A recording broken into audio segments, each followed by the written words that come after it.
El pequeño mundo de Pascualico, una obra de José Luis Castillo Puche, contada por los alumnos de primero y segundo de educación secundaria del Instituto Castillo Puche de Yecla, Murcia.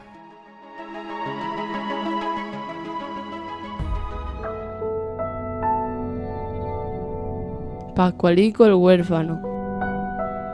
Esta es una historia de chicos de pueblo, de un pueblo y de un tiempo, en que los pueblos no había televisión ni cine, ni discotecas ni máquinas tragaperras, ni polideportivos ni piscinas, y los chicos, como podéis suponer, se aburrían bastante. Pero eso sí, había colegios, había exámenes, había peleas, había juegos, había preferencias y amistades, y había rivalidades y envidias.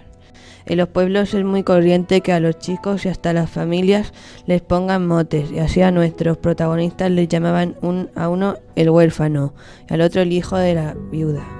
Diréis que es lo mismo, pero no es lo mismo. Luisito era siempre el hijo de la viuda, mientras que Pascual o Pascualico era siempre el huérfano, cosa que a él le daba mucha rabia, pero no podía evitarlo. Los dos eran huérfanos, por supuesto, pero Pascualico era más huérfano que nadie.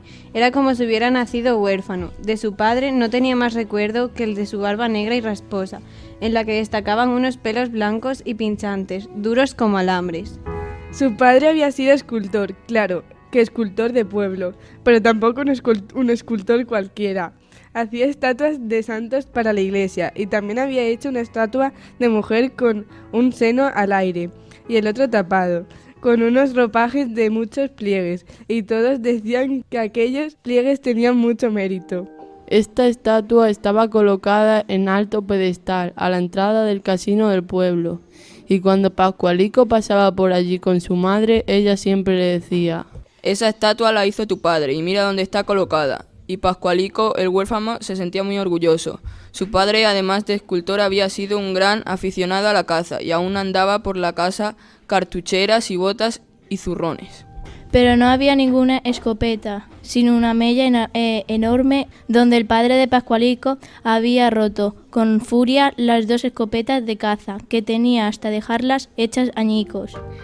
Esto lo hizo después de que durante una cacería, en un amanecer invernal y turbio como el ojo de un ciego, se le había disparado la escopeta sin querer y había matado a su propio perro Triunfo, que era un perdiguero precioso, color canela, de orejas caídas y sedosas. Un perro sumiso y alegre como ninguno. Nunca más el padre de Pascualico quiso volver a cazar. Cuando su madre le contaba a Pascualico estas cosas, siempre le decía que lo del perro había sido un accidente. Al principio, Pascualico no sabía muy bien todavía lo que quería decir, la palabra accidente, pero con el tiempo lo aprendería muy bien porque la vida está llena de accidentes y muchas cosas, no solo malas, sino hasta buenas, proceden de algún accidente. Pascualico recordaba muy bien las veces que su padre volvía de la caza y a lo mejor no traía liebres, ni conejos, ni perdices, pero a él le traía casi siempre algún pájaro en el cuenco caliente de su mano, grande y morena. No eran pajaritos pequeños que no supieran volar, sino pajaritos ya crecidos que hacían pío, pío, pío y que podían beber agua en un plato y comer pan o grano en la palma de la mano.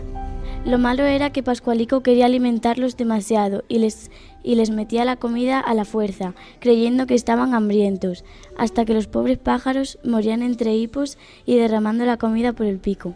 Una vez le trajo también un nido con huevos para que los viera como eran de pequeñitos, moteados, con pintas. La tía Paula, que estaba un poco majareta, decía que dentro de los huevecillos piaban los pajaritos, pero Pascualico no oía nada. Con todo, al día siguiente Pascualino llevó el nido al campo y lo dejó en un seto, para que los pájaros padres lo encontraran. El padre de Pascualino había estado siempre delicado de salud. Era un hombre triste y reconcentrado, que nunca tenía apetito y que dormía muy mal. Pascualico lo recordaba dando paseos por la noche y respirando con dificultad, como si tuviera una presión en el pecho. Finalmente dejó este mundo y Pascualico se convirtió para todo el mundo en el huérfano. Pascualico se refugiaba en el taller de su padre, donde habían quedado esculturas empezadas, como una que siempre hacía llorar a su madre y que representaba a un niño acariciando a un perro. Pascualico también acariciaba la escultura y pensaba que él sería escultor cuando fuese mayor, y entonces terminaría aquella obra de su padre.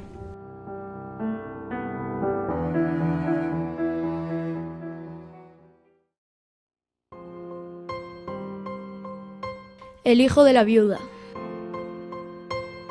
Enfrente de la casa de Pascualico vivía doña Carlota con su hijo Luisito. Doña Carlota era viuda y por eso a su hijo le llamaban todos el hijo de la viuda. Comprenderéis ahora por qué Pascualico tenía que ser huérfano, porque el hijo de la viuda desde siempre había sido Luisito. Los dos eran huérfanos de padre, de acuerdo, pero Luisito era más hijo de viuda que nadie, porque era un niño tan mimado por su madre que más que un niño con su personalidad, sus gustos y sus travesuras. Era un muñeco de doña Carlota, que Luisito por aquí, Luisito por allá, no lo dejaba ni moverse. Doña Carlota se pintaba mucho, llevaba la cara siempre como un payaso, hablaba a gritos y tenía una nariz de arpía, o sea de bruja, para que lo entendáis mejor. Pascualico y Luisito, aun siendo los dos huérfanos y viendo frente por frente, eran muy distintos. Parecería que estos dos niños no podrían ser amigos, y sin embargo lo eran, claro que un amigo muy especiales. Pascualico siempre quería apartarse de Luisito, el hijo de la viuda, y hasta pensó varias veces en pelearse con él. Lo ponía nervioso con sus camisas de telas finas, casi transparentes, su pelo siempre tan peinado que parecía que no quería moverse ni jugar para no despeinarse. Y Pascualico se preguntaba, ¿por qué tengo que ser amigo de este alfeñique, solo porque vive enfrente de mi casa? Pero olvidaba a Pascualico, el huérfano, que algo les había unido desde el principio, y este algo había sido el luto, los dos vestidos de negro desde la coronilla hasta la planta de los pies, porque habéis de saber que en aquel tiempo en los pueblos los lutos eran rigurosos y obligados. Un luto que parecía que llovía del cielo como un baño de alquitrán, y estos dos niños habían tenido que estar muchos meses enlutados, retirados, sin acudir a fiestas ni jugar con los otros niños. Pero Pascualico se sacudió muy pronto las negruras y empezó a hacer escapadas para unirse a las bandas más revoltosas del barrio. En cambio, Luisito, el hijo de la viuda, era incapaz de dar esos pasos y se quedó prácticamente para siempre el niño apocado, mimado y pegado a la falda de doña Carlota, aunque como veremos más adelante, también demostró tener sentimientos y hasta cierta valentía. La madre de Pascualico también era muy diferente a doña Carlota, porque era una mujer más sencilla, más natural y más auténtica. Cuando Pascualico se bañaba, lo obligaba a restregarse bien el cuello, las orejas y las rodillas con estropajo y jabón. En cambio, doña Carlota trataba a Luisito como si fuera un jarrón chino o una sombra japonesa, y después del baño lo rociaba de colonia, de modo que siempre el hijo de la viuda iba oliendo como una señorita. También ella, doña Carlota, iba precedida siempre por un tufo de polvos y perfumes que casi mareaban. Y es que doña Carlota era muy pretenciosa, como si fuera una marquesa venida a menos. Llevaba el pelo muy rizado de peluquería y muchas sortijas en los dedos, aunque todo el mundo decía que no eran de oro, sino puras baratijas de quincalla. Cuando alguna vez doña Carlota se acercaba a la casa de Pascualico, que eran pocas veces y no pasaba de la puerta, siempre era para presumir de alguna cosa nueva que le había comprado a Luisito y lo hacía para dar envidia a Pascualico y a su madre. Un día fue para enseñarles unos zapatos que eran entonces novedad, con suela de crepé, una goma blanca y blanda, como una baba que a Pascualico no le gustó nada, y así no le dio envidia ninguna. Su madre le compraba más bien botas fuertes y lo vestía de telas recias para que no se le desgarrasen en sus correrías por el campo. Pero Luisito, el hijo de la viuda, o más bien el hijo de doña Carlota, porque no era otra cosa, estaba cada día más delicado, pálido como una flor de té, dulce y flotante como un humo de confitería, remirado y relamido como un espejo de peluquería. Con todos los mimos y los cuidados, Luisito, sin embargo, no era feliz en su casa, y siempre que podía se escapaba a la de Pascualito, donde les daban de merendar pan casero con chocolate, aquellas onzas antiguas de chocolate, gruesas y duras como las suelas de los zuecos. Su madre, en cambio, le daba siempre de merendar natillas o arroz con leche, y él estaba harto de las golosinas y cosas dulces. Por supuesto, doña Carlota no dejaba nunca a Luisito, o si lo dejaba era a regañadientes, que acompañaba a Pascualico ni siquiera a misa, no digamos al monte o al campo a buscar nidos, o a la estación a ver pasar trenes. Para doña Carlota, su hijo era algo muy especial, frágil como un cristal, bello como un ángel, mimoso como un gato. Pero habéis de saber que muchas veces Luisito se escapaba con los demás niños y sobre todo con Pascualico. Doña Carlota se pasaba los grandes ratos asomada al balcón de su casa, muy esperifollada y con una bata de flores que decía que la habían traído de París, aunque nadie se lo creía y decían que en todo caso la habrían comprado en Alicante. La madre de Pascualico era todo lo contrario, llevaba siempre el pelo recogido, la cara muy lavada y siempre estaba trajinando en algo. Incluso hacía media y jersey en los ratos libres con una máquina que le habían traído de Alemania y que había costado un dineral, y cuando no hacía punto hacía bolsillo, bordaba, fregaba el portal o daba brillo a los dorados de la sala. Era una mujer dispuesta y alegre, y aunque era muy religiosa se reía de ciertas cosas, por ejemplo de cuando los campesinos apedreaban con tomates a San Roque porque no había traído lluvia a tiempo para las cosechas. La madre de Pascualico llevaba siempre un montón negro con unos flecos muy largos, y a Pascualico le gustaba sentarse a su lado y hacer nudos en los flecos, hasta que su madre le daba un manotazo y lo obligaba a deshacer los nudos uno tras otro. También en la cocina la madre de Pascualico era una experta y tenía buena mano. Lo mismo para saltar al aire una tortilla bien doradita que para sacar en su punto los arroces. A Pascualico le gustaban los guisos de su madre, aunque fueran guisos pobres, porque a veces venían tiempos malos para la agricultura y ni los caseros pagaban los alquileres ni los que llevaban las viñas. El olivar o el trigo pagaban casi nada, y eso después de gastarse un dineral en jornales. Pero la madre de Pascualico no perdía nunca la alegría ni el buen humor, y no porque los tiempos vinieran malos. Ella dejaba de cantar mientras trabajaba.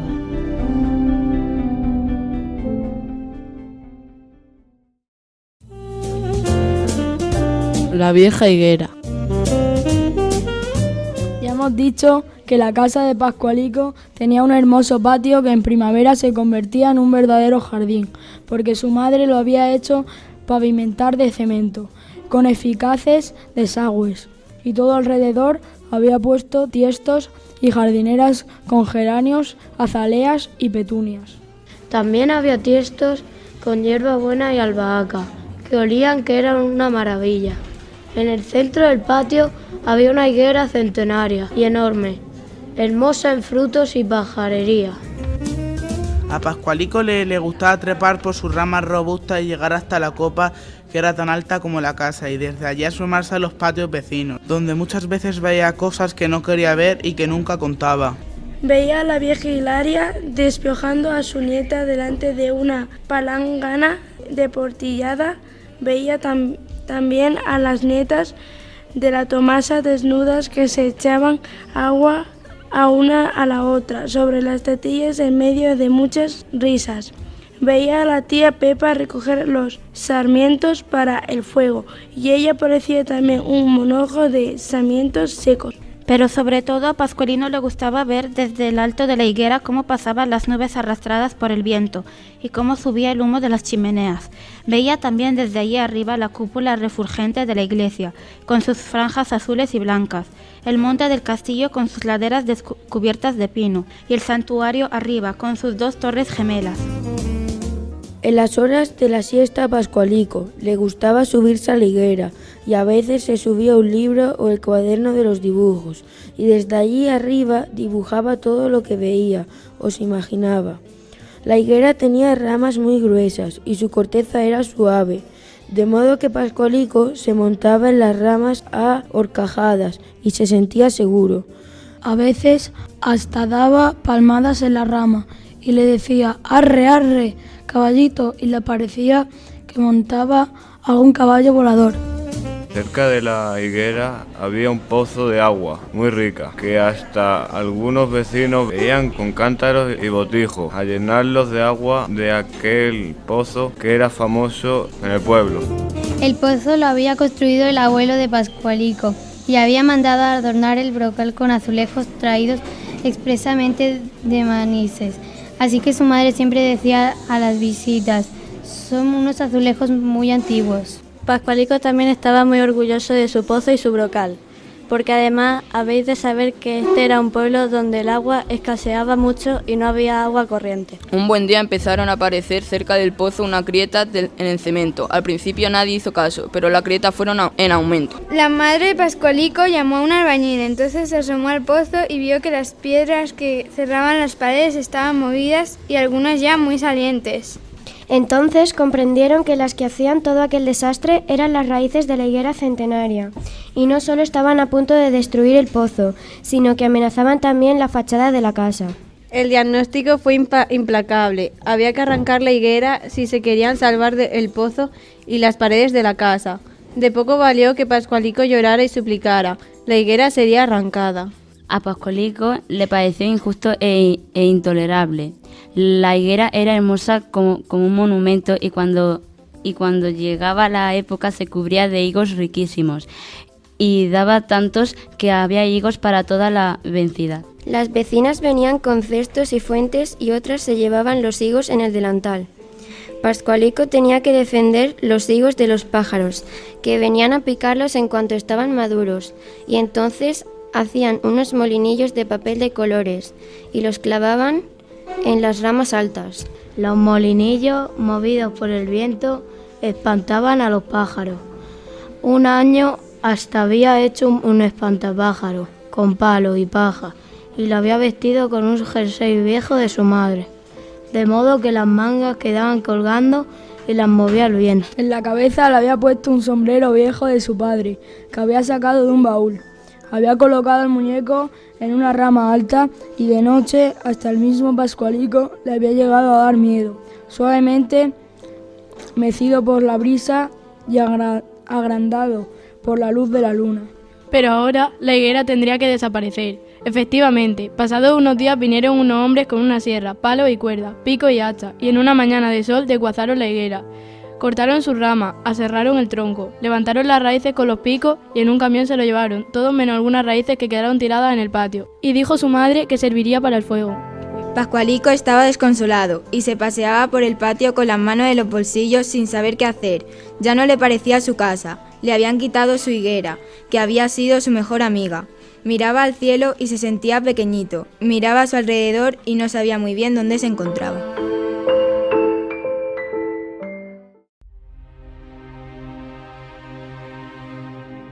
La pelea. Pascualico y Luisito eran por supuesto muy amigos, pero a Luisito, quizás por provocar a su amigo o para que le hiciera más caso, a veces le hacía alguna trastada o le decía alguna cosa que le ofendiera. Un día, sin venir a cuento, le dijo: me han hablado de un veneno muy bueno para matar perros. Un día voy a dar veneno a tu triunfo. Luisito decía esto riéndose, y seguramente era una broma, pero a Pascualico le sentó muy mal y se puso furioso. Como le hagas algo a mi perro, le dijo, yo mataré a tu gato de Angora. Luisito tenía un gato de Angora, precioso, que le había regalado su madre. Doña Carlota hasta le ataba un lacito rojo al cuello, y tanto ella como Luisito presumían mucho del gato. Era un gato de color canela, con ojos verdes y largos bigotes. Se pasaba las horas asomado al balcón como si fuera una persona. Luisito se reía y le dijo, no sé cómo vas a matar a mi gato, porque no es un gato que ande por la calle, nunca sale a la calle. No te preocupes, le contestó Pascualico.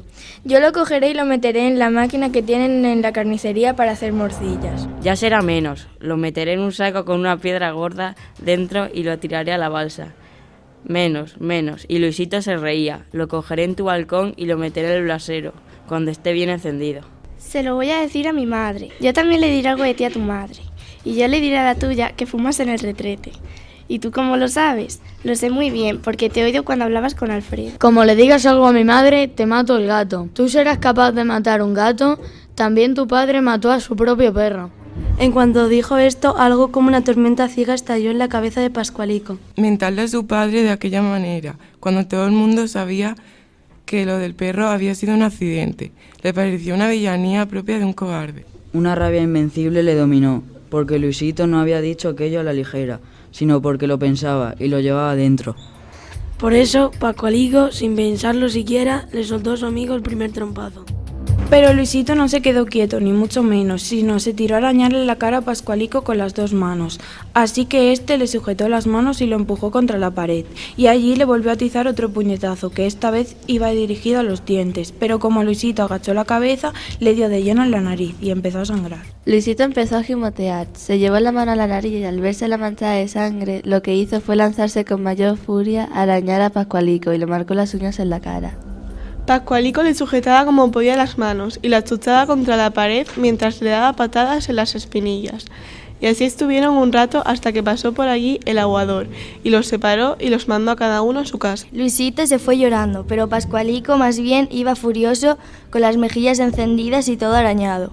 Cuando su madre lo vio de aquella manera, lo comprendió todo y le preguntó: ¿con quién te has peleado? Con Luisito. Ya sabes que no quiero que te pelees con nadie. Eso de pelearse no está bien, es cosa de gitanos y de cueveros. Y menos pelearte con Luisito, que ya sabes que es un niño débil y mimado. Si vuelve a decir lo que dijo, le romperé la cara. A ver si te rompo yo la tuya. No hay que pelearse con nadie. Pero Pascualico adivinó que su madre no estaba muy enfadada. Seguramente comprendió lo que había pasado y tampoco le preguntó más. Tomó una palangana con agua y vinagre y se puso a curarle los arañazos y dijo: Si se tiró a arañarme y a morderme, espero que tú no le hayas hecho daño. Yo le di un buen par de puñetazos. No me gusta que te pelees, que sea la última vez. Sí, mamá, y es que ese niño no tiene 2 bofetadas. ¿No le habrás hecho daño? No, mamá, lo normal. La madre de Luisito, en el fondo, le tenía mucha lástima a Luisito. Y es que todo el mundo sabía que su madre lo estaba echando a perder. Doña Carlota era demasiado egoísta y solo tenía al niño como un juguete o un muñeco. No le dejaba libertad y hacía de él un debilucho y un tímido. Y esto era lo que hacía que Luisito envidiara a los demás chicos. Luisito estuvo algunos días sin salir de casa, ni siquiera iba a las clases particulares y Pascualico lo vigilaba desde su ventana. Tampoco doña Carlota apareció aquellos días en la calle ni en el balcón, pero cuando la madre de Pascualico se enteró, le iba diciendo por ahí que Pascualico era un bruto y un salvaje, y ella contestaba: Es cosa de muchachos. Yo ya le he reñido a mi hijo y no volverá a pelearse con Luisito. La madre de Pascualico lo castigaba pocas veces, pero cuando lo hacía ya sabéis que le daba con una alpargata mojada. Como un día que estando Pascualico en la plaza con los otros niños, su madre lo llamó y él, que la había oído muy bien, se escondió y hizo como que no la había oído. Volvió a casa de noche. Entonces su madre lo esperó en la puerta y lo agarró por los fondillos de los pantalones y le atizó duro en las nalgas con las zapatillas mojadas. Toma, le decía, para que vuelvas a burlarte de tu madre. Pascualico, en el fondo, estaba de acuerdo que aquella paliza la tenía bien merecida, pero la culpa había sido de los de la panda, que le dijeron: escóndete, haz como que no la oyes, y así lo hizo.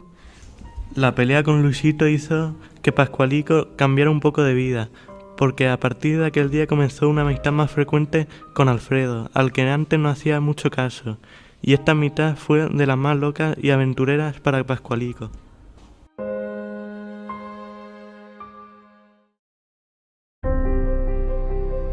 Alfredo. Alfredo era un chico inquieto y muy ingenioso. Tenía granos en la cara, pero era un tipo alegre y divertido. Su padre tenía una tienda y un almacén de ferretería y vendía bicicletas, cochecitos, juguetes, aperos para la labranza y para las almazaras, herramientas, cosas de adorno y también matarratas y otros polvos para matar cucarachas, hormigas y de todo.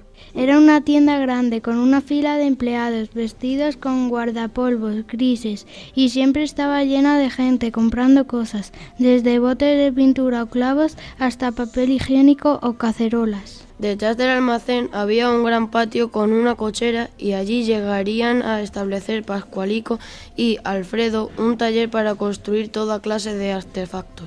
Alfredo y Pascualico iban al mismo colegio, el de los Escolapios. A Pascualico le gustaba Alfredo porque nunca hacía la pelota a los profesores, ni siquiera al padre Ortega, que manejaba la palmeta con furia y por eso casi todos los niños tenían miedo y le hacían la pelota. Pero Alfredo no era amigo de pamplinas, lo que más le gustaba eran los inventos modernos y leía muchas revistas que su padre le traía de Alicante y que traían información sobre los adelantos científicos y los últimos inventos de la ciencia. Había leído a Julio Verne y tan pronto hablaba de construir un cohete para ir a la luna como de construir un autogiro o incluso un submarino. Tenía la cabeza llena de proyectos y se los contaba a Pascualico, que se entusiasmaba, y juntos decidieron dedicarse a los inventos y a las técnicas del futuro.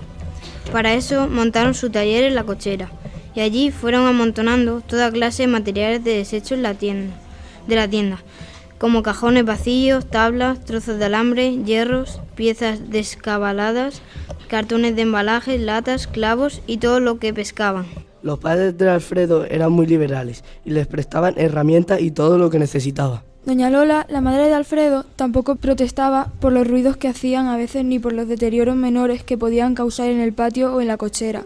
Además, tenía una especie de ayudante muy servicial y humilde, que era feliz trabajando con ellos y aunque era un poco lelo, les resultaba muy útil para hacer recados, transportar cosas y ayudar en todo. Se llamaba Pancracio y era un buen chico. Él se desvivía por ayudar y Pascualico y Alfredo lo trataban muy bien y le contaban sus proyectos. Pancracio se quedaba con la boca abierta. Trabajaban los tres, a veces toda la tarde, hasta que se hacía de noche y los tenían que llamar para cenar. Pascualico se llevaba la merienda, un bocadillo de jamón o de chorizo, aceitunas y magdalenas, todo lo que podía pescar sin que su madre lo notara para invitar también a sus amigos. Otras veces la madre de Alfredo les traía pan y chocolate para los tres. Se pasaban muchas horas hablando de sus proyectos y Pascualico era el encargado de realizar los dibujos y los planos. Toda su intención se dirigía a imaginar portentosos artefactos capaces de volar. También habían planeado la construcción de un misterioso submarino, pero eso quedaría para más adelante, puesto que en el pueblo ni siquiera había río para probar el cacharro capaz de descender a las profundidades del mar. En todos sus proyectos hervía el fermento de los libros de Julio Verne y estaban convencidos de que eran unos genios capaces de construir algún artefacto que pudiera romper el espacio por encima de tejados y nubes. El que más se creía todo aquello era Pancracio, que a veces se sentía ya volando, como Sancho Panza montando en su clavileño. Lo primero que harían para entrenarse sería construir un avión. En las afueras del pueblo, en los desmontes, habían encontrado tiradas unas planchas de uralita que les servirían para hacer las alas.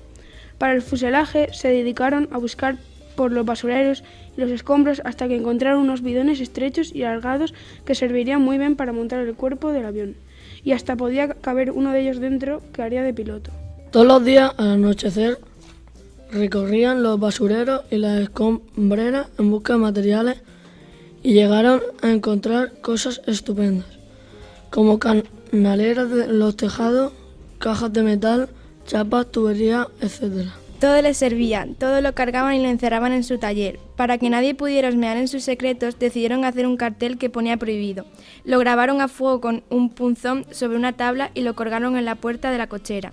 Los padres de Alfredo lo dejaban hacer y se reían. A Pascualico, seguramente por la herencia de su padre, lo que más le gustaba era tomar un trozo de madera y ponerse con un escoplo y un martillo a hacer estatuillas como un guerrero medieval, con casco y todo, o un fraile con su capucha.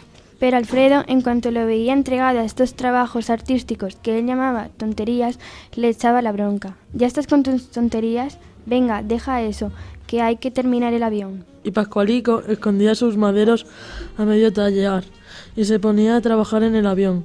El avión era una maravilla de la técnica moderna, según ellos creían, y a menudo se quedaban extasiados contemplando el trabajo. Le habían hecho una hélice con trozos de canaleras bien aplastadas a base de martillazos. La hélice giraba. Claro que a base de darle con la mano, le pusieron también ruedas. Unas ruedas con llanta de goma que habían conseguido de unas viejas carretillas. El fuselaje era un poco tosco hecho de un viejo bidón al cual habían recortado la parte de arriba y dentro habían metido un asiento para el piloto. Las alas eran impresionantes, capaces de hacer volar cualquier trasto, y tampoco se olvidaron del timón, una tabla clavada al final levantada hacia arriba y que valía como cola del aparato. Cada noche, al retirarse del trabajo, cubrían todo con lonas y sacos viejos para que nadie pudiera ver lo que estaban haciendo. Más de 2 meses tardaron en dar por terminado el avión, y los 3 tenían heridas en las piernas, en los brazos, arañazos y moraduras, porque más de una vez los martillazos daban en sus propias manos. Y los clavos de las tablas viejas les propinaban arañazos, y no solamente en las carnes, sino también en los pantalones, que más de una vez volvieron a casa rasgados. Por fin un día dieron por terminado el avión, y aquello fue un acontecimiento. Alfredo se metió dentro del bidón que hacía de fuselaje, y desde allí hacía mover la hélice. Pascualico y Pancracio empujaban el artefacto y así dieron varias vueltas al patio. Los padres de Alfredo fueron avisados para presenciar la gran inauguración, y ambos se asomaron a las puertas del patio y hasta aplaudieron a los grandes constructores aeronáuticos. Lo peor de todo fue cuando al padre de Alfredo se le ocurrió decir: ¿pero este avión no vuela? ¿Cuándo habéis visto un avión que no vuele? Bueno, papá, eso vendrá después. Ya verás cómo este avión volará. Pero los chicos se quedaron un poco chafados. Efectivamente, el avión no volaba. Era precioso, pero solo le faltaba volar.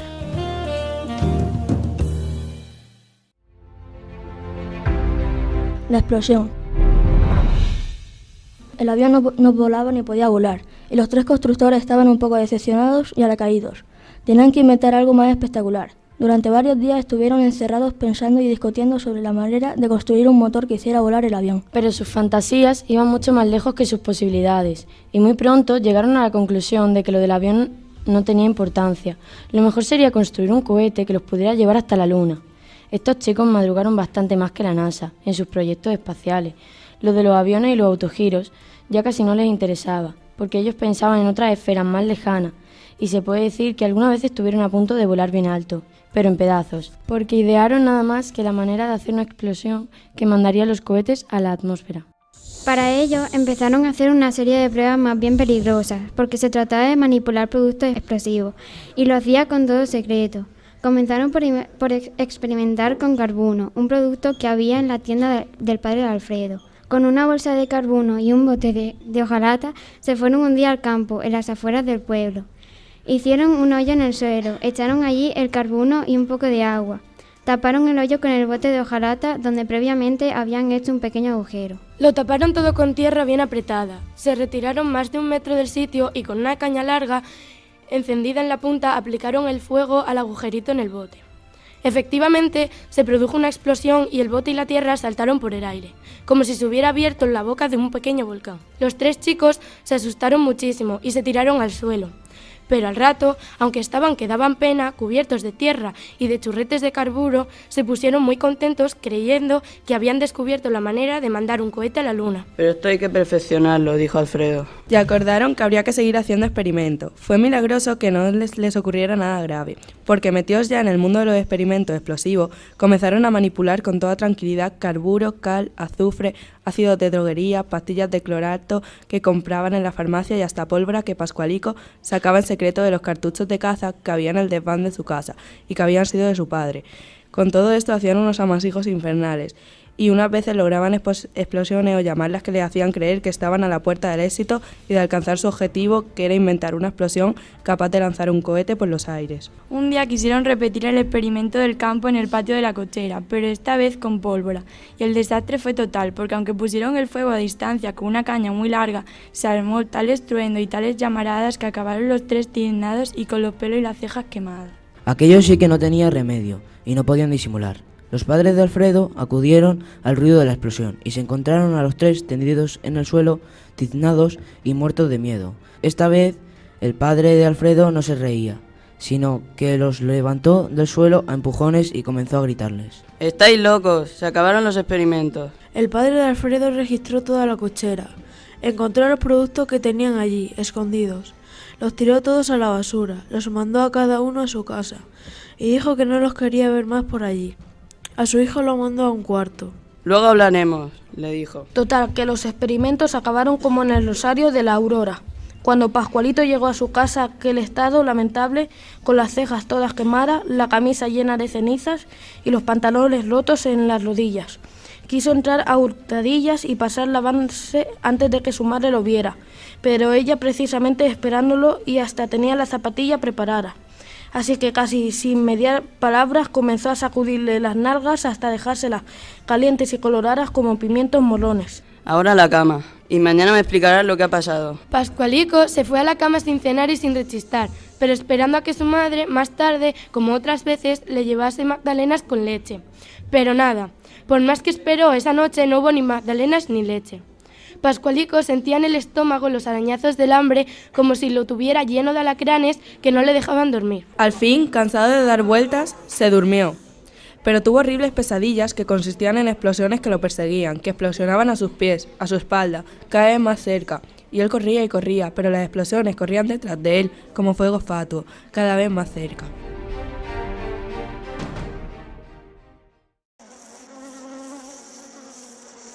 Las abejas. Pasó mucho tiempo sin que nuestros amigos volvieran a reunirse en la cochera, pero Alfredo, después de prometer a su padre que no volverían a jugar con explosivos, consiguió que les permitiesen volver a trabajar allí. Aunque, por supuesto, nada de experimentos peligrosos. El padre de Alfredo les había dicho: con un martillo, clavos y una sierra podéis hacer lo que queráis, pero nada de química. Los primeros días, un poco desanimados, lo que hacían era leer tebeos o revistas que ellos llamaban científicas. Pascualico se dedicaba a su arte preferido, de hacer figurillas de madera con una navaja, y hasta llegó a tener un escoplo que le prestó el padre de Alfredo. Primero hizo un perro sentado con sus orejas en punta, que causó la admiración de sus amigos. Luego hizo una vieja cubierta con un mantón, y le esculpió los flecos del mantón con tanto realismo que hasta los vecinos venían a verlo. Un día de verano se han puesto a jugar a las canicas en el patio, cuando de repente todo el patio se llenó de abejas. En menos de media hora, una nube de abejas cubrió el cielo del patio, zumbando alrededor de las cabezas de los 3 chavales que se defendían a manotazos pero inútilmente. Era como un ejército de diminutos comanches armados de aguijones infernales que zumbaban. Gritaban y gritaban, y cuanto más los chicos los espantaban, más los perseguían. Tomaron unas escobas viejas y trapos y los sacudían en el aire, pero era como si las abejas surgieran de los trapos mismos, y sus zumbidos resonaban en todo el patio. De modo que los chicos querían taparse los oídos, pero no podían. Al fin, Pascualico tuvo una idea que pudo parecer genial, pero que resultó funesta. Y es que se metió en la cochera, enrolló varios trapos alrededor del mosto de la escoba, lo roció con gasolina que había en una lata y le prendió fuego. Salió de la cochera blandiendo el mosto encendido, del cual salía un humo espantoso, y empezó a dar vueltas por el patio con aquella estrafalaria antorcha. Por supuesto, las abejas se fueron, pero los 3 estuvieron a punto de arder vivos porque, con el entusiasmo de espantar las abejas, Pascualico prendió fuego sin darse cuenta en unas mantas viejas de las caballerías, y el humo y las llamas en un momento invadieron el patio. Los chicos empezaron a toser y no querían pedir auxilio para que los padres de Alfredo no se enteraran. Por fortuna, los padres olieron el fuego enseguida desde la trastienda y salieron a ver qué pasaba. Se quedaron horrorizados a ver el humo y el fuego, que ya tomaba un cariz alarmante. Y el padre de Alfredo, que era siempre tan pacífico y guasón, aquel día le pareció a Pascualico casi un energúmeno, porque tomó a Alfredo de las orejas y lo sacó al patio a empujones y a golpes, y lo mismo hizo con sus amigos, mientras gritaba: ¡Agua, agua! Ginesa trae agua. La madre de Alfredo venía con 2 cubos de agua y el padre se abalanzó a la manguera que tenía para lavar el patio, y entre los dos apagaron el fuego. Pero ya los vecinos estaban en la puerta porque habían visto la columna de humo que se levantaba del patio y que puso a casi todo el mundo en conmoción. ¡Hay fuego!, gritaban. ¡Fuego en la ferretería! Y el grito se fue extendiendo por todo el pueblo. Naturalmente, llegó también a la casa de Pascualico y su madre venía corriendo por la calle. Los 3 culpables estaban encogidos y asustados en un rincón de la trastienda. Cuando el fuego estuvo dominado, el padre de Alfredo volvió a la carga, agarró a su hijo por el cuello de la camisa y a empujones lo fue llevando hacia la escalera. Entre tanto, Pascualico gritaba: La idea ha sido mía, él no ha sido, he sido yo. Y como ya estaba allí, su madre le emprendió con él. Con que has sido tú, ¿no te da vergüenza? Toma, toma. Pero los golpes de la madre de Pascualico dolían menos que los del padre de Alfredo. De Pancrancio nada se supo. Como siempre, pasaba desapercibido. Se escurrió sin que nadie lo notara. Ninguno de los tres se atrevía a mentar siquiera de las abejas, de modo que quedaron por el momento como unos simples incendiarios. Pero ya por el pueblo se escuchaba el ruido de cacerolas y tapas que hacían los hombres para cazar los enjambres, haciendo mucho ruido de cacerolas. Entonces las abejas se iban concentrando y cuando estaban juntas les salpicaba agua, con lo cual todo el enjambre se hacía una pelota. En ese momento los hombres lo cazaban con unos cubos especiales y lo llevaban de nuevo a la colmena. Pascualico y sus amigos, desde la cama, con las orejas calientes y el estómago vacío, escuchaban el ruido de las cacerolas que se extendían por el pueblo. ¡Malditas abejas!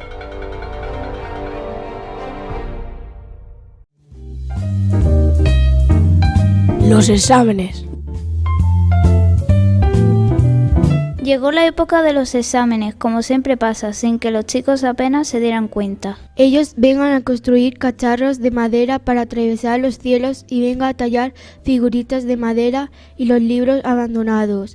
Así que al final había que forzar la máquina y quedarse sin dormir para aprenderse las lecciones de memoriota, pero casi sin saber lo que querían decir. Pascualico y Alfredo estaban haciendo el bachillerato, pero en el pueblo no había instituto, de modo que al llegar el mes de junio tenían que ir a examinarse a la capital. Los profesores también tenían un poco de culpa, porque dejaban pasar el curso sin preocuparse demasiado, y cuando se acercaban los exámenes era cuando exigían. Daban las clases intensivas y extraordinarias, y funcionaba la palmeta sin interrupción. Siempre había los empollones que no tenían problemas, y además casi siempre eran los betuneros, que así llamaban a los que bailaban el agua. A los profesores, y estos los llevaban en palmitas, pero ni Pascualito ni Alfredo eran betuneros, y tampoco eran de los peores de clase. Pascualico, sin que él tuviera necesidad de hacer la pelota a los profesores, siempre estaba un poco protegido y considerado como con aquello de lo que no tenía padre y era huérfano, cosa que a él le daba mucha rabia.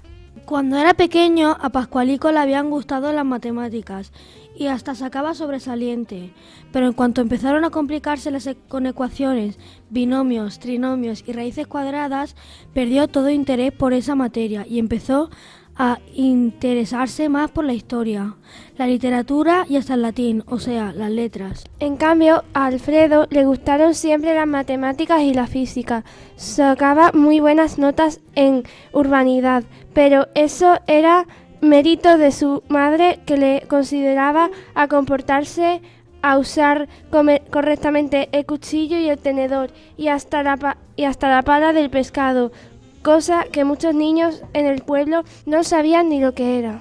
Claro que en el pueblo se comía pocos pescados y si acaso se comía algo en sardinas de Cuba, muy saladas, que se envolvían en papel de estraza y se apretaban en las junturas de las puertas, seguramente para quitarle las grasas. Cuando llegaba el día de los exámenes, allá se iban los alumnos de los escolapios con el padre Silvestre a la capital. Pero antes en las casas tenían que sufrir la tortura de las madres, que ese día les hacía arreglarse las rodillas, las orejas y el cuello, las manos bien lavadas y las uñas limpias. También tenían que limpiarse los dientes casi hasta hacer sangrar las encías y peinarse como era debido. Había que ponerse los trajes nuevos, tan incómodos, y limpiarse los zapatos hasta dejarlos brillantes. Las madres los acompañaban hasta la misma puerta, alisándoles el pelo, cepillándoles las chaquetas, quitándoles las últimas motas de polvo.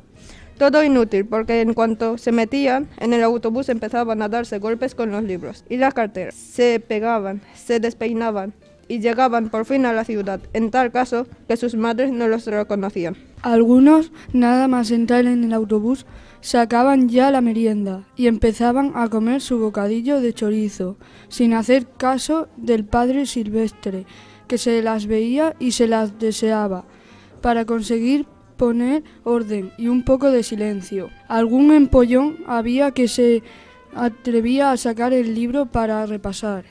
pero entonces los demás se le echaban encima y lo abucheaban hasta que el estudioso desistía. Otros años había ido también a los exámenes Luisito, el hijo de la viuda, que estudiaba con profesores en su casa. Pero desde hacía algún tiempo, concretamente después de su pelea con Pascualico, Luisito había desaparecido del pueblo y decían que su madre lo había llevado a estudiar interno en los salesianos de Lucena. Las malas lenguas decían que doña Carlota había querido librarse de la presencia de su hijo en casa para estar más libre en sus intentos de atrapar a don Emiliano, el director de la caja de ahorros del pueblo, que también estaba viudo, y se decía que ambos andaban en amores y que pronto se casarían. Efectivamente, pocos meses después se casaron casi en secreto, ya que la boda se celebró a las 5 de la mañana y sin invitados ni nada, solo con 2 testigos y los padrinos. Ni siquiera Luisito estuvo en la boda, pero después de casados, doña Carlota y don Emiliano, por lo visto, lo primero que hicieron fue ir a visitar el colegio donde estudiaba Luisito y lo habían sacado a comer y a merendar con ellos. Pascualico sentía por Luisito que ahora iba a tener un padrastro, aunque don Emiliano era muy buena persona y decían que quería mucho a Luisito. Y por cierto, la gente ya no llamaban a Luisito el hijo de la viuda, sino que empezaron a llamarle el hijastro de don Emiliano. Mientras el autobús avanzaba entre ruidos y nubes de polvo hacia la capital para los exámenes, Pascualico no se apartaba de Alfredo y a cada momento le decía: me tienes que soplar en matemáticas porque estoy pez, y si hay problemas me tienes que pasar el resultado. Ya sabes, me lo pasas en un papelito. Yo me sentaré justo detrás de ti. No te preocupes, llevo una chuleta estupenda con todas las fechas. De acuerdo, le decía Alfredo, pero tú me pasas las fechas y los nombres de historia, que nunca me acuerdo de las fechas. No te preocupes, llevo una chuleta estupenda, con todas las fechas. Y yo llevo una chuleta con las fórmulas de matemática. Todo esto lo tenían que hablar con mucho cuidado de que no les oyera el padre Silvestre, que si les cogía una chuleta, el castigo podía ser imprevisible. Una vez le había cogido una chuleta a un niño y se la hizo comer delante de todos los demás. El día del examen, efectivamente, la estrategia de Pascualico y Alfredo funcionó. Pascualico se sentó detrás de Alfredo en matemáticas y en cuanto el profesor que vigilaba daba la vuelta, Alfredo le pasaba un papelito con la fórmula y los resultados. En el examen de historia, al revés, Alfredo se sentó detrás de Pascualico y este le pasaba los papelitos con los datos y fechas de las preguntas de historia. De este modo, los dos pudieron volver al pueblo tan contentos y felicitados por el padre Silvestre. Habían aprobado todo.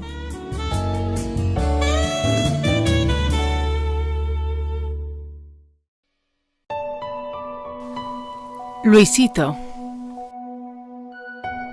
Un día, al llegar Pascualico a su casa, se encontró allí a don Emiliano y al cura párroco, que era amigo de la familia, ambos reunidos con su madre, como si se tratara de una reunión muy formal. Y por la cara que todos tenían, Pascualico pensó que algo grave sucedía. No era extraño que don Cosme, el párroco, estuviera de visita, porque iba a menudo. Pero don Emiliano era la cosa más extraña del mundo, porque Pascualico no recordaba que fuera amigo de la familia ni que les hubiera visitado nunca. Así que Pascualico, después de saludar muy cortado, porque no tenía confianza con don Emiliano, intentaba escabullirse, pero su madre lo llamó y enseguida lo puso al corriente de lo que pasaba. Luisito había vuelto del colegio de Lucena y se había puesto malo. Llevaba varios días en la cama, no quería comer y estaba muy triste. Y lo que le había pedido a su madre era que Pascualico fuese a visitarlo. Por lo visto, dijo don Emiliano, quiere pedirte perdón por una pelea que habéis tenido. Naturalmente, dijo la madre de Pascualico, que iría a verlo esta misma tarde, ¿verdad? Pascualico no sabía qué contestar. Por supuesto que iría, pero estaba seguro de que Luisito se estaba fingiendo malo solo para que él fuese a verlo, y esto le daba cierta rabia. Este niño marica era capaz de haber maniobrado en el termómetro, de haberse metido los dedos en la boca para devolver la comida, cualquier cosa con tal de obligarle a él que se presentase en su casa, sabiendo la manía que le tenía doña Carlota. Pascualico callaba, entonces intervino don Cosme. Claro que Pascualico irá a verlo y volverán a ser amigos, ¿verdad, Pascualico? Pascualico todo lo que hizo fue asentir con la cabeza. Recordaba todavía las palabras de Luisito sobre su padre y volvía a sentirse furioso. Pero que le daba pena era don Emiliano, que tenía una cara muy triste a pesar de enseñar sus dientes de oro. Y también tenía un ojo que le lagrimeaba y de vez en cuando sacaba un pañuelo limpísimo y se secaba la lágrima con la puntita del pañuelo. Visto de cerca, don Emiliano era un vejestorio y estaba bien claro que doña Carlota se había casado con él por su dinero. No le extrañaba nada tampoco a Pascualico que Luisito se sintiese desgraciado. Don Cosme, el párroco, en cambio, era un hombre de muy buen humor. Siempre le gastaba bromas y le hacía caricias al perro, y don Cosme insistió. No solo irás a verlo, sino que debes llevarle algún regalito, un pastel, un libro, cualquier cosilla. Estaba visto que no quedaba otro remedio que irse a ver a Luisito. Pascualico dijo que iría enseguida, pero por dentro pensaba que aquel niño remilgado, y más ahora, enfermo, estaría más insoportable que nunca. Le daba 100 patadas tener que ir a verlo, pero por otra parte también sentía curiosidad por saber cómo le había ido en el internado y sobre todo cómo llevaba lo del padrastro. Pascualico se imaginaba que ahora Luisito tendría que compartir los mimos y halagos de su madre con don Emiliano. Pascualico pidió dinero a su madre y fue a la librería. Buscó un libro que tuviera bonitos dibujos y encontró La isla misteriosa, de Julio Verne, con ilustraciones. Dijo que era para un regalo y se lo empaquetaron muy bien con un papel de rayas coloradas y luego le pusieron una cinta verde. Se dirigió a la casa de Luisito, pero no se puede decir que fuese contento. En primer lugar porque pensaba que Luisito se estaría haciendo el interesante y en segundo lugar por los humos de doña Carlota, que estaría toda emperifollada como siempre y oliendo a polvos que apestaba. Pascualico no comprendía cómo don Emiliano la podía aguantar, pero todos decían en el pueblo que después de haberse quedado viudo había entrado en una depresión tan grande que los médicos no habían podido hacer nada. Doña Carlota, seguramente con sus historias y sus fantasías, lo había curado. Probablemente le había hablado de viajar juntos, porque ella, que había estado 2 veces en Alicante y otra vez había ido a las fallas de Valencia, tenía a todo el mundo aburrido con el relato de lo que llamaba sus viajes. Ahora el que pagaba el pato era seguramente Luisito, y a consolar al triste iba Pascualico, aunque de muy mala gana. Se encontró a su amigo en la cama, tan pálido y desmayado entre las sábanas que parecía un lirio marchito. Y Pascualico reconoció que lo de la enfermedad no era un cuento, ni mucho menos. Doña Carlota, solícita y pegajosa, con sus besuqueos de polvo y pintura, quiso aclarar las cosas y dijo: es que ha dado un estirón tremendo, y por eso se ha quedado tan débil. Luisito no miraba a su madre ni parecía oírla. Solo miraba a Pascualico con turbación y como con miedo. Tampoco podían hablar porque la madre estaba entrando y saliendo, lo cual los cohibía. Pero se miraban y se reían uno frente al otro, y Pascualico creía que aquello era suficiente para la reconciliación. Sin embargo, en un momento en que quedaron solos, Luisito, como haciendo un gran esfuerzo, dijo: quiero pedirte perdón, olvídalo. A partir de ese momento se sintieron como más libres y más contentos. Pascualico le entregó el regalo y empezaron a hablar de otras novelas de Julio Verne. Pero Pascualico notaba que Luisito estaba como un poco ajeno y preocupado con algo. Al fin lo soltó. Oye, ¿crees que me dejan ir a la excursión de fin de curso de vuestro colegio? Claro que te dejarán ir. Es que, como yo no soy de ese colegio, no importa, mi madre le hablará al padre Bravo. ¿Crees que tu madre lo hará? Claro que lo hará. Y si no, le puede hablar don Emiliano. Creo que son amigos. Al nombrarle a don Emiliano, se enfurruñó y se volvió de cara a la pared. Le faltó poco para taparse la cara con la sábana. Decididamente, Pascualico había metido la pata. Entonces se dio cuenta de cuál era la enfermedad de Luisito y sobre todo cuál era su tragedia. No quería saber nada ni de su madre ni de don Emiliano. Y a Pascualico le dio mucha pena. Para animarlo le dijo: no te preocupes, vendrás a la excursión porque mi madre le hablará al padre Bravo, ya verás. Mi madre te quiere mucho. ¿De veras? ¿Y vamos a ser buenos amigos? Claro que sí, tú lo que estás hecho es un gandul. Mañana mismo me levantaré. Y Luisito reía como nunca Pascualico lo había visto reír.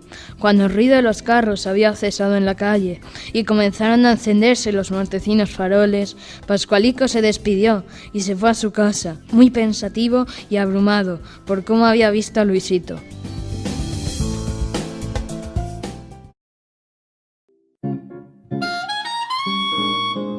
Los grillos. Al día siguiente, con gran asombro de Pascualico, Luisito se presentó a su casa, un poco pálido todavía, pero muy animado, haciéndose el fuerte. Se quedó en la puerta y no decía nada. Pascualico se preguntó: ¿Cómo te has levantado tan pronto? Ya estoy bueno. ¿Has desayunado? No. ¿Y cómo tu madre te ha dejado salir sin desayunar? Ella no lo sabe. ¿No sabe tu madre que has venido aquí? Me he escapado. La madre de Pascualico le sacó unas hermosas rebanadas de pan con manteca y miel y los dos niños desayunaron juntos. Luisito estaba feliz, pero Pascualico no sabía qué hacer con él. Tan temprano, además, estaba el peligro que doña Carlota aparecía en buscarla de su hijo, así que Pascualico le dijo: «Mira, ahora debes irte a tu casa y esta tarde iremos a cazar grillos. Vendrán Alfredo y Pancracio y tú te vienes también con nosotros». En las tardes de verano, a la caída del sol, después de un día de calor, de mosca y de polvo de los carros, las mujeres sacaban sus mecedoras o sus sillas bajas de Enea a la puerta de la casa, y se formaban en la acera unos corros de cotilleo, de risa y también a veces de excursiones. La acera se cubría de sillas y a veces el diálogo se establecía casi a gritos de una acera a otra. Algunos vecinos ponían la radio en voz alta y la calle se llenaba de ruidos y de música y de voces insoportables. Los chicos entonces huían y preferían irse al parque, bajo la arboleda, o tomaban el camino del campo y se internaban en el silencio hermoso de la noche. Siguiendo las veredas de las agónicas acequias, a veces se sentaban en la hierba y jugaban a contar las estrellas o buscar la osa mayor, la osa menor y la estrella polar. Otro deporte favorito de estos atardeceres calmos y lentos era cazar grillos. Cuando empezaba a oscurecer, los grillos comenzaban a cantar, primero tímidamente, luego con fuerza como violinistas enfurecidos. Para cazarlos había que tener cierta paciencia y proceder con una estrategia muy concreta. Había que moverse muy despacio, sin pisar fuerte ni hablar en voz alta. Despacito y casi sin respirar, los niños se acercaban al sitio donde lo oían cantar, y eso no era fácil, porque en el silencio de la noche y en la penumbra del atardecer el canto disipaba, y no sabía muy bien si sonaba de un lado o de otro. Los grillos salen a cantar a la puerta de sus agujeros, pero a la menor trepidación del suelo o al menor ruido se meten rápidamente dentro. Lo mejor era pillarlos fuera y echarles manos sin darles tiempo, pero esto casi nunca se conseguía. Había que escucharlos, saber calcular la distancia, acercarse lentamente al sitio y descubrir el agujero. Luego venía lo más difícil, que era obligar al grillo a salir del agujero para atraparlo en la superficie. Para esto había varios procedimientos.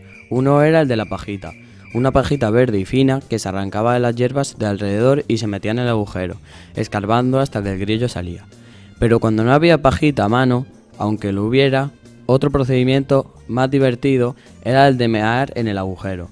Entonces el grillo salía despavorido y se le cazaba fácilmente. Aquella tarde nuestros amigos se fueron a cazar grillos y Luisito iba también. Después de localizar algunos agujeros, Alfredo era el que meaba en ellos, pero Luisito, con una risa histérica, empezó a gritar: Yo también quiero mear en un agujero. Pero cuando fue a mear no le salía ni una gota. Todos se reían y la achuchaban, pero el que más se reía era el propio Luisito, que parecía tener un ataque de risa. Al fin dijo guardándose el pito: Es que me he dado en casa antes de salir. Habían cazado 3 grillos y se los repartieron. Luisito dijo que él no quería, porque su madre no se lo dejaría tener en casa. Así que los otros se llevaron un grillo cada uno.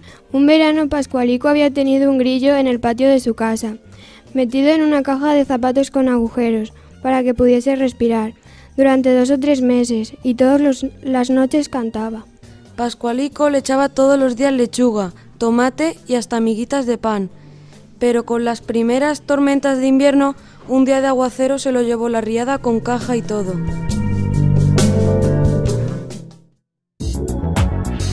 Las batallas de los cometas.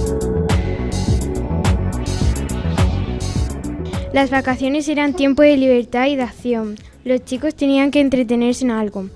Después de los fracasos en todo aquello de construir cohetes y aviones, nuestros amigos vinieron a conformarse con algo más humilde y casero, pero más a su alcance, que era construir cometas. En la cochera de Alfredo no solo hacían con cañas y papeles de colores cachirrulos y milochas, que eran cometas pequeñas y de poca importancia, sino que se aplicaron a hacer grandes cometas. De mucho color y adorno, cometas que eran obras de arte, por la envergadura y complicación de cañas y cuerdas, por los dibujos que les pintaban y por los flecos y colas de papeles de colores que les colgaban. Eran cometas poderosos que tenían que ser sujetados y transportados por varios niños. Los ingenieros constructores eran Alfredo y Pascualico, ayudados por Pancracio y Luisito. Pero a la hora de transportar la cometa al campo para volarla, cosa que hacían casi siempre en un descampado en alto que se llamaba el Cerrico de las Trancas, otros niños del barrio venían a ayudar. No todos servían para el trabajo de las cometas, sobre todo para la tarea de construirlas. Había que saber algo de geometría, trazar los centros, equilibrar las cañas y dotarlas de una gran simetría. De lo contrario, la cometa oscilaría y cabecearía, y no sería posible mantenerla en el aire. Había que dibujarla muy bien, darle forma y situar los ejes, montar las varillas, las cañas, el papel, a veces también tela muy fina de alguna sábana vieja. Había que pegar muy bien las junturas con cola de carpintería o engrudo, lo cual daba resistencia y peso a la cometa. Luego construir la cola, que a veces era de varios metros de larga, toda adornada con flecos que tenía que estar muy bien distribuidos para que la cometa ascendiera recta y se mantuviera en el aire, altiva, majestuosa y serena. La operación de construir una cometa duraba varios días y no se admitían mirones. Pascualico y Alfredo llevaban la dirección de la obra, la selección de materiales y la decoración. Algunas veces se quedaban tan contentos con la cometa que habían hecho que tenían que ponerle un nombre y había casi una ceremonia de bautizo. Casi siempre le ponían nombres de chicas que a ellos les gustaban. Así tuvieron una cometa que se llamó Gorita, de una niña que se llamaba Gregoria y le llamaban Gorita. A otra le pusieron Malena y a otra Isabel. Pero otras veces les ponían nombres que habían leído en libros o en tebeos. Y por eso la cometa más grande que hicieron aquel verano le pusieron Agripina. Cuando llegó el momento de llevar a Agripina al Cerrico de las Trancas para volarla, hicieron falta 10 o 12 niños para sujetarla, y aún así varios rodaron por el suelo recibiendo arañazos y heridas en los pedregales y en los matujos. Habían enrollado el hilo en un palo muy largo, de modo que varios niños podían sujetar el palo a la vez para ir soltando hilo. Más de 1000 metros de hilo llevaba la Agripina y una cola de cerca de 20 metros. Su voladura fue un éxito y subió tan alta que los chicos iban arrastrados por la cometa, corriendo por campos y laderas casi a lo largo de varios kilómetros. Era casi de noche y la cometa seguía en el aire, lo cual le daba mucha emoción al acontecimiento. Hasta en el pueblo se habló de la Agripina y mucha gente salió al campo a verla volar, cosa que tampoco siempre salía bien del todo porque dependía mucho del aire y de la dirección del viento. Cuando no había viento era muy difícil hacer subir aquella cometa tan grande. Lo peor de todo era cuando otras bandas venían a volar cometas al mismo lugar, porque entonces se emprendía una batalla y los de una banda procuraban que su cometa se enredara con la de la otra banda, con lo cual se armaba un lío en el aire que solía terminar a bofetadas en el suelo.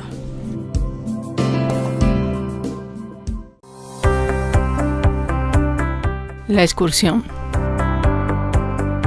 Ahora de lo que nuestros amigos estaban pendientes era de la excursión que todos los años hacían los Escolapis. Aquel año irían a Cabo de Palos, lo cual era una oportunidad para bañarse en el mar. El que estaba más ilusionado era Luisito, que por fin había conseguido que el padre Bravo lo dejase participar en la excursión, aunque no pertenecía al colegio. La madre de Pascualico la había hablado con mucho interés y todo se había arreglado. La madre de Luisito lo llevó al peluquero, le compró una camisa tan fina que casi era transparente y que a los demás chicos les pareció una prenda de niña. Le compró también una bolsa nueva para llevar la merienda y unas sandalias de piel con los dedos al aire, porque decía que el médico le había aconsejado que al niño le diera el aire en los pies. La madre de Luisito, es decir, doña Carlota, no sabía qué hacer para que su hijo se distinguiera de los demás, y lo arregló tanto que cuando llegó el día de la excursión, los demás niños, sobre todo los más gamberros, comenzaron a reírse y a decir: «Ahí viene la señorita, mirad, qué repeinado». Pascualico se había comprometido a defender a Luisito, así que se puso a su lado. Empezó a mirar desafiadoramente a los gamberros y dijo: «Envidia cochina, eso es lo que tenéis. Y ahora, a ver quién se ríe». Los gamberros respetaban a Pascualico, dieron media vuelta y los dejaron en paz. También Alfredo se puso al lado de Luisito, pero lo que hizo fue pasarle la mano por la cabeza a contrapelo, de modo que lo dejó todo despeinado. Luisito se dio cuenta, pero se reía. Alfredo también se reía y Pascualico empezó a reírse y a despeinar a Luisito y a Alfredo.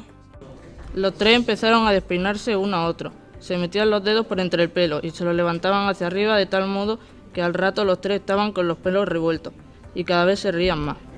Hasta que llegó el padre Bravo, que era el que iba al cargo de la excursión, y al ver que ellos en aquella operación de despeinarse y reírse lo obligó a entrar en el colegio y él mismo los llevó hasta los lavabos y lo obligó a peinarse.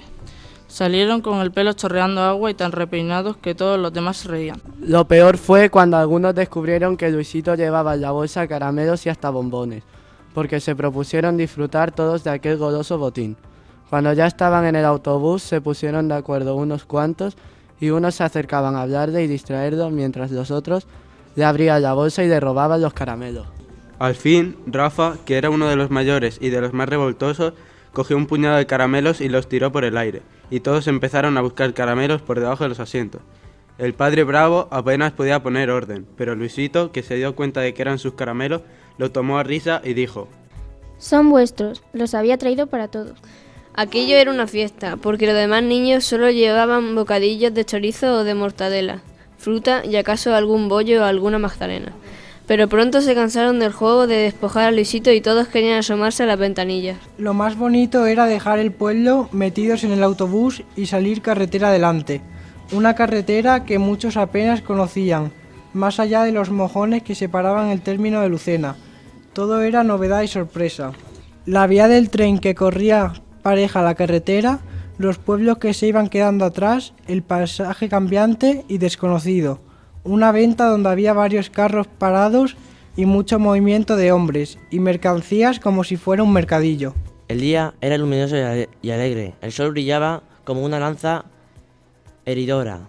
Los árboles danzan delante de las ventanillas. De los terrenos resquebrajados y cenicientos fueron pasando a otras tierras más amables con color de corteza de pan y cada vez brotaban más verdes hasta casi la orilla de la carretera. Altos cañaverales, filas de cipreses y huertos de frutales, sobre todo naranjos y limoneros. También, de vez en cuando, surgían palmeras y grandes balsas de agua que espejaban en el azul del cielo. El padre Bravo se puso de pie y comenzó a explicarle que todo aquel verdor y aquel esplendor vegetal significaba que estaban cerca del río y que habían entrado en lo que se llamaba la huerta, un terreno frutal que producía varias cosechas al año y era muy rico en fruta y hortalizas, gracias al agua abundante. Esto lo produce el riego, les decía, para que veáis lo que representa el agua en la naturaleza. La mayor parte de aquellos niños procedían de un pueblo de secano, es decir, un pueblo con poca agua y rodeado de terrenos más bien resecos y polvorientos. El verdor de aquellas tierras que cruzaban les producía una excitación especial, una especie de júbilo en la sangre y no se cansaban de mirar unos campos cruzados por acequias con rumor de frescura y abundancia. El verde encendido de los naranjos, el verde más pálido de los limoneros, la solitaria belleza de las palmeras y la blandura de un viento cálido que metía por las ventanillas libélulas, vilanos voladores y hasta mariposillas que procedían en los niños un revuelo de manotazos y chillidos. También les maravillaba la abundancia de bicicletas que circulaban por una tierra llana y verde, llevando el azadón delante y cántaros o cestas detrás. El padre Bravo les explicó que la bicicleta era el medio de transporte más usual de aquellos campesinos, que incluso llevaban en bicicletas los productos del campo para vender los mercados de la capital. Todo parecía un paraíso vegetal al borde de la carretera, mientras enormes pavos abrían las alas como abanicos cuando los cerditos rosados se metían gruñendo entre ellos. Los niños descubrían una nueva naturaleza, como si fueran entrando en un sueño vegetal con piel de algodón y ojos asombrados. Las casitas estaban esparcidas rodeadas de árboles desconocidos, para ellos morenas, eucaliptos y jacarandas. De las tierras desprendía como un vaho perfumado que parecía el humo de fiebre de una tierra en vigilia constante de dar cosechas. Algunos niños insensibles a la naturaleza se sentaron a leer tebeos, pero el padre Bravo les arrebató los tebeos, hizo con ellos una bola y los tiró por la ventanilla, diciendo: Vean este paisaje hermoso. Después de la huerta entraron en la capital con sus 1000 ruidos. Traqueteo de carros, gritos de vendedores en la esquina, bocinazos y pregones de toda clase de mercancías. Bullicio que algunos niños ya conocían por haber ido a la capital para los exámenes. Pero la mayoría de ellos todo era nuevo. Se pregonaban helados, frutas, chucherías. Había mendigos inmóviles, mirando al cielo que parecían no ver nada, y se notaba que tenían los ojos enfermos. Le preguntaron al padre Bravo y él respondió: Aquí en esta tierra hay muchos ciegos, ¿sabéis? De la mucha luz y poca higiene. ¿Es que no se lavan? Se lavan poco. Esa enfermedad se llama tracoma. Después de la ciudad tenían que atravesar una montaña. El autobús comenzó a ascender renqueante y ruidoso entre pinos y chumberas. Algunas laderas aparecían cubiertas de una manta roja, como si fuera sangre esparcida. Y cuando preguntaron al padre Bravo, les explicó que aquellos eran pimientos rojos puestos a secar, de los cuales luego se fabricaría el pimentón para los guisos. Los niños se reían de todo y preguntaban: ¿pero cuándo llegaremos al mar? Por fin se remontó la cresta de la montaña. Vino el descenso y de nuevo los campos eran llanos, aunque no tan verdes como los de la huerta. La vegetación aquí era más bien raquítica, pero la gracia es que estaba en la profusión de molinos quietos como simbolizando el aire. Unos molinos viejos, parados como esqueletos de barcos o como líricos espantapájaros. El padre Bravo les explicó que en aquellos molinos se molían antiguamente los pimientos que habían visto secar. El aire comenzó a hacerse blando y tibio con sabor de brisa marina. El mar por fin estaba cerca y se notaba en el viento, que traía olor de sal y de algas. El mar que la mayor parte de los niños no conocían más que de oídas o de haberla visto en estampas de almanaque. El mar que se imaginaban inmenso como el mundo, acariciante y devorador, hermoso y temible a la vez. Al rato una línea azul y plateada apareció en el horizonte y los niños se apelotonaban en las ventanillas y gritaban: ¡El mar! ¡El mar! ¡El mar!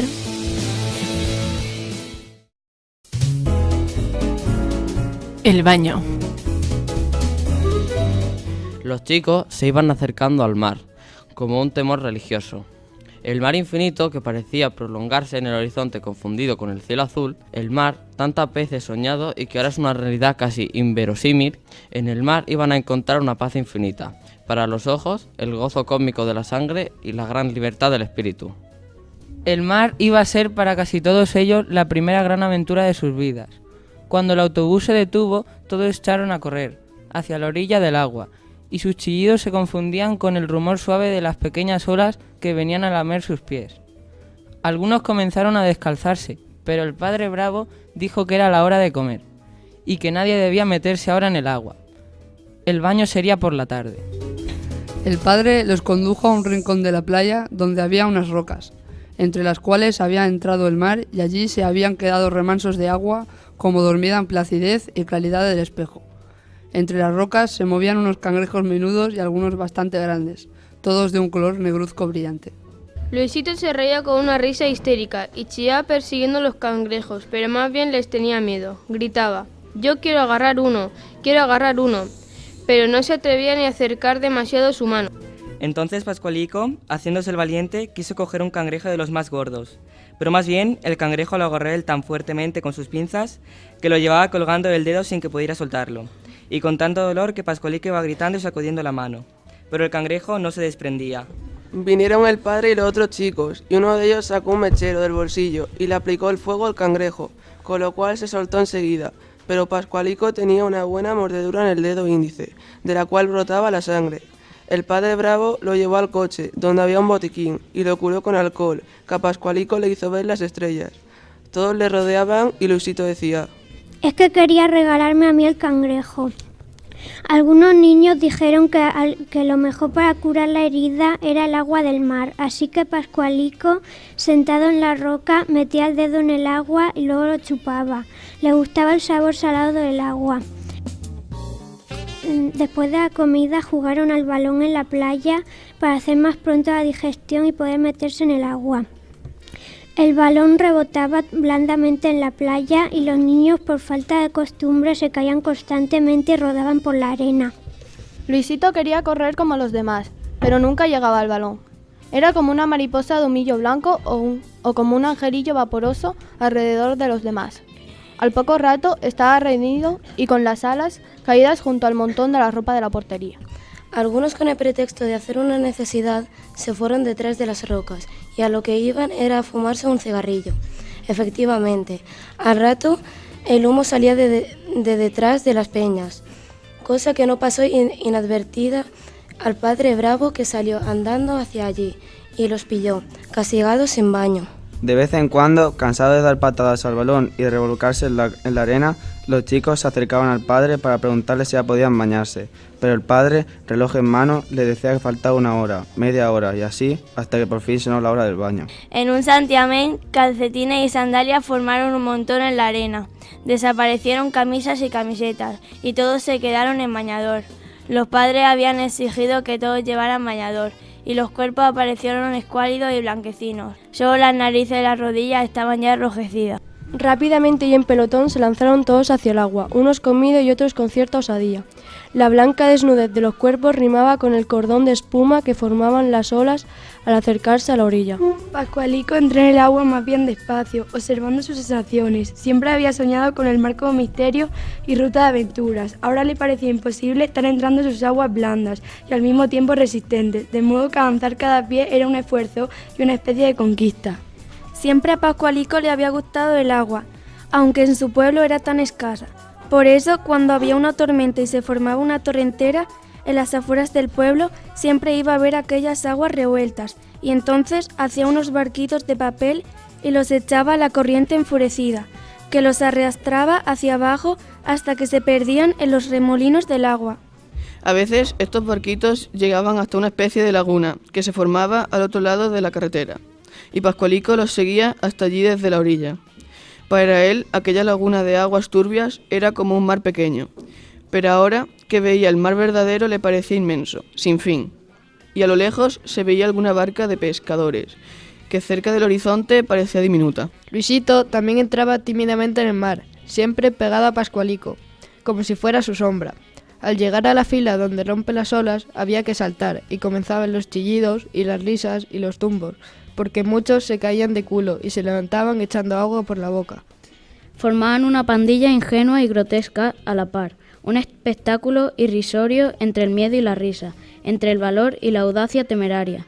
El padre Bravo, con los pantalones y la sotana remangados, desde la orilla no dejaba de hacer advertencias y de recomendar prudencia. Cuando algún niño se desmandaba, sacaba el pito y lo tocaba insistentemente, pero sonaba demasiado lejos para que los niños hicieran demasiado caso.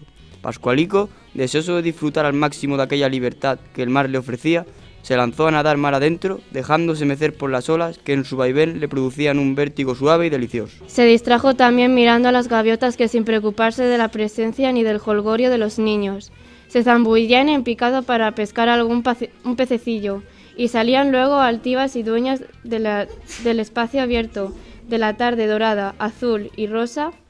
Un grupo de los mayores nadaba mar adentro y Pascualico, queriendo acercarse a ellos, siguió nadando sin preocuparse de que se alejaba demasiado de la orilla.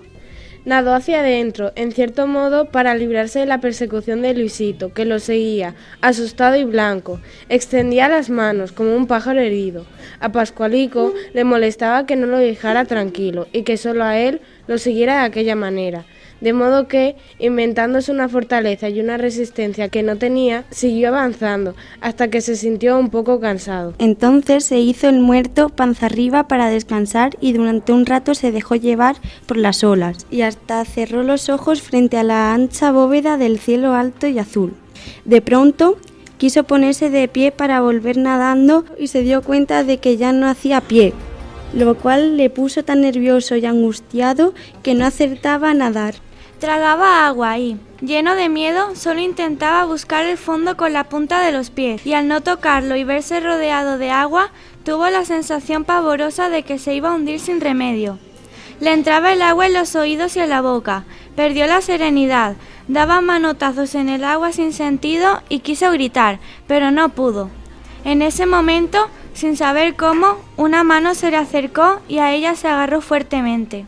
Era una mano menuda y débil, pero la agarraba sin soltarse. El pito del padre Bravo sonaba insistentemente, y el padre mismo avanzaba ya por el agua con sonata y todo. Otros compañeros se dieron cuenta de lo que pasaba y enseguida varias manos más arrastraban a los dos hacia la orilla. Pascualico, de la impresión, había perdido el conocimiento y lo recobró tendido en la playa.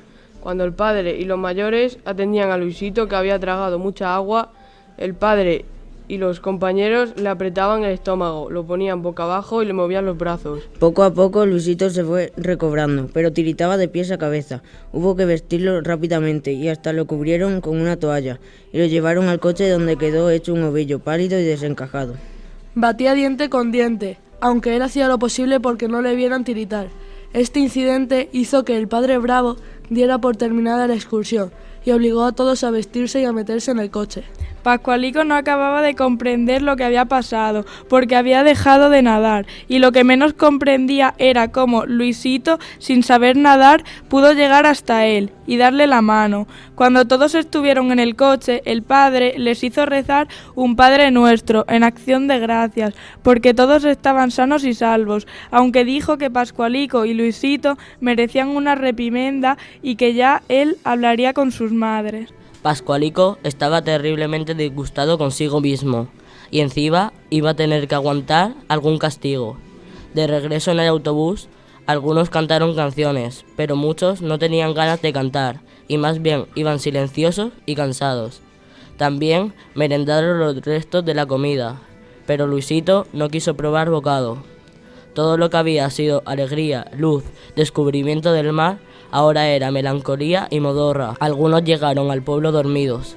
Pascualico se asustó y sobre todo sabía que el pobre Luisito había estado a punto de ahogarse por querer salvarle a él, aunque fuese un intento insensato.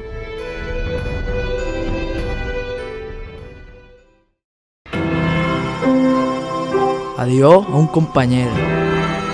Para Luisito no hubo posible riña ni castigo, porque al día siguiente no se levantó de la cama, ni al otro, ni al otro. Siempre había sido un niño enfermizo, y el mal fue demasiado fuerte para él. Vino el médico y dijo que tenía pulmonía. Pascualico y su madre fueron a verlo y casi ni se enteró. Solo tuvo una sonrisa, enseguida volvió la cabeza, cerró los ojos, tenía mucha fiebre y en las mejillas se le habían encendido unas rosas rojas. Don Emiliano andaba por la casa como una sombra y doña Carlota lloraba por lo bajo sin palabras. Aquel mismo día por la noche el padre Bravo estuvo a verlo, lo confesó y le dio la comunión, y aquella madrugada Luisito murió dulcemente, como se apaga una vela. Los niños se agolparon en la casa, todos querían verlo y darle el último adiós. Estaban silenciosos, sin atreverse a mirarse uno a los otros. Todos los que habían estado en la excursión querían llevar la caja y don Emiliano estableció unos turnos para que todos pudieran llevarlo durante algún rato. Los niños se presentaron todos vestidos con sus mejores trajes nuevos y de 4 en 4 llevaron la caja agarrada por unas asas doradas que se clavaban en las manos. Llevar la caja de un niño muerto parece fácil, pero no lo es tanto. Nadie podía suponer lo que pesaba el cuerpo de Luisito, que en la vida había sido tan frágil. Primero hubo que bajar la caja por la escalera, lo cual era muy incómodo, luego subir calles y calles hasta llegar a una cuesta en que las piedras se asomaban entre el polvo y por fin entrar en el camino del cementerio, bordeado de cipreses y con unos asientos donde nunca se sentaba nadie. El sol era implacable y los niños sudaban metidos en sus trajes nuevos, pero en aquel pueblo no era costumbre llevar los niños muertos en coche al cementerio. Casi todo el pueblo y sobre todo los niños, todos del pueblo, acompañaron a Luisito en su entierro. Ya en el cementerio, en una calle con nichos que hacía esquina y por lo tanto corría un viento endiablado, colocaron la caja sobre una mesa y el padre Bravo, además de rezar unos responsos que leyó en un libro de cantos rojos, pronunció una especie de discurso dirigido sobre todo a los niños. Pero como el padre Bravo era un humanista, llenó su discurso de palabras en latín y los niños no se enteraban demasiado. A Pascualico, sin embargo, se le quedaron grabadas unas palabras que dijo el padre que estaban en el Quijote y se refería a un joven muerto también en temprana edad, que así lo dijo el padre Bravo. Estas palabras en latín decían así: Florentibus occidenti annis, que por lo visto querían decir que había muerto en los años floridos de la vida, y a Pascualico aquellas palabras le parecieron bonitas. Los niños estuvieron allí hasta que los sepultureros taparon el nicho con ladrillos y cemento. Sobre el cemento, todavía hablando, el padre Bravo escribió con el dedo Luisito. Don Emiliano dio a cada niño un duro de plata y todos regresaron sin hablar palabras. Tenían ampollas en las manos y un gran dolor en el corazón. Cuando llegaron al pueblo, ninguno quería irse a su casa, y al fin decidieron irse al campo y esperar la noche sentados sobre la tierra, casi sin hablar. Poco a poco, cuando los grillos comenzaron a cantar y algunas estrellas aparecieron en el cielo, los niños empezaron a hablar. ¿Os acordáis cuando Luisito quería mear en el agujero de un grillo y no le salió ni gota? Era un niño demasiado débil, no podía vivir, pero era buen chico en el fondo, era muy bueno. Era el más bueno de todos. Su madre, la loca de doña Carlota, lo mimaba demasiado. Pascualito era el único que no le decía nada. Recordaba a Luisito tendiéndole la mano en el mar y los ojos se le llenaban de lágrimas. Contemplaba el cielo estrellado y le parecía ver a Luisito como una nube blanca, casi transparente, que se deslizaba entre las estrellas.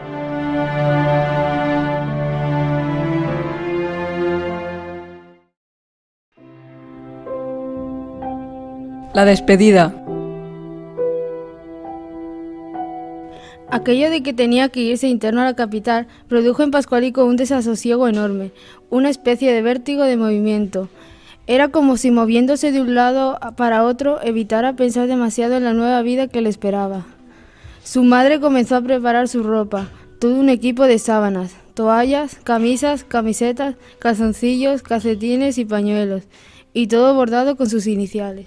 Pascualico quiso encargarse personalmente de comprarse cuadernos, lapiceros, plumas, papel de carta y hasta sellos de correo para escribir a su madre. Luego venía el capítulo del aseo: pasta de dientes, cepillo, jabón, colonias, cepillo para los zapatos y 2 peines.